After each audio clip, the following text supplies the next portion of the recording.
আসসালামু আলাইকুম বন্ধুরা। তো যেহেতু সাবকবলা দলিল করতে আমাদের অনেক টাকা পয়সা খরচ হয়, আমরা চাই এর বিকল্প কি আছে, বিকল্প কোন পন্থায় কোন দলিলটা করলে আমাদের সম্পত্তিও ঠিক থাকবে, রেজিস্ট্রেশন খরচটাও আমাদের কমবে। তো প্রথমেই আপনাকে ডিসাইড করতে হবে যে আপনি সম্পত্তিটা নিজের জন্য কিনতেছেন না আবার এটা বিক্রি করে দিবেন। যদি আপনি নিজের জন্য কিনেন তাহলে আমরা আপনাকে সাজেস্ট করব আপনি সাবকবলা দলিলই করেন।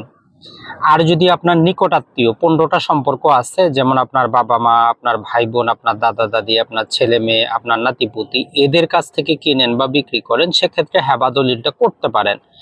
তবে ডিসপিউট এড়ানোর জন্য আমরা বলবো যে আপনার জন্য সাবকবলা দলিলটা করাই বেস্ট।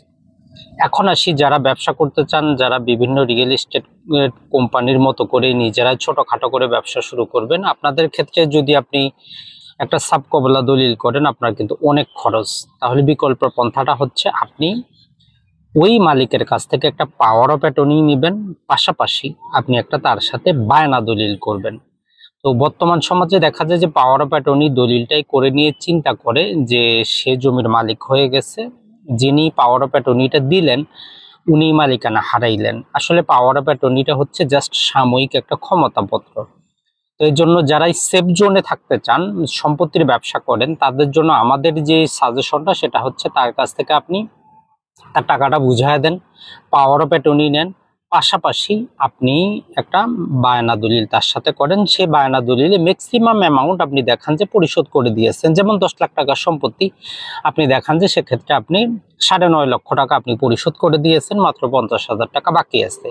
তো এটা করলে যেটা হবে সেটা হচ্ছে পাওয়ার অফ অ্যাটর্নির সমস্যাটা হচ্ছে যে যিনি পাওয়ারটা দিলেন উনি মারা গেলে বাতিল হয়ে যায়, যিনি পাওয়ারটা গ্রহণ করলেন উনি মারা গেলেও বাতিল হয়ে যায়। কিন্তু যদি আপনি পাশাপাশি যদি আপনার একটা বায়না দলিল থাকে, সেক্ষেত্রে 10 লাখ টাকার সম্পত্তি আপনার 9.5 লাখ টাকা তো পরিশোধিতই আছে, তারা অস্বীকার করলেও বাকি 50,000 টাকা আদালতে সাবমিট করে আপনি খুব সহজে আপনি অথবা আপনার উত্তরাধিকারীরা সেই সম্পত্তি কিন্তু পাবে। আমাদের কাছে অনেকেই এইরকম মেসেজ করে জানতে চেয়েছেন যে ভাই আমরা সেফ জোনে থেকে কিভাবে ব্যবসা করতে পারি। অনেকেই পাওয়ার অফ অ্যাটর্নি নিয়েছিলেন, উনি মারা গেছেন, ওনার ছেলেরা একটু আইন কানুন জানতো, তখন ওনারা ওই সম্পত্তিটা আবার লিগালি তারা তাদের কাছ থেকে উদ্ধার করে অন্য জায়গায় বিক্রি করে দিয়েছে। তো এর জন্য যদি আপনি ব্যবসা করতে চান, চোখ খুলে রাখতে হবে, আইনি কি কি সুবিধাগুলো পাচ্ছেন, কোথায় আপনি ঠেকাইতে পারবেন, এগুলো আগে থেকে আপনাকে জানতে হবে। তো ভূমি বিষয়ক আমাদের এই চ্যানেলটিতে আপনাকে অসংখ্য ধন্যবাদ, ভালো থাকবেন।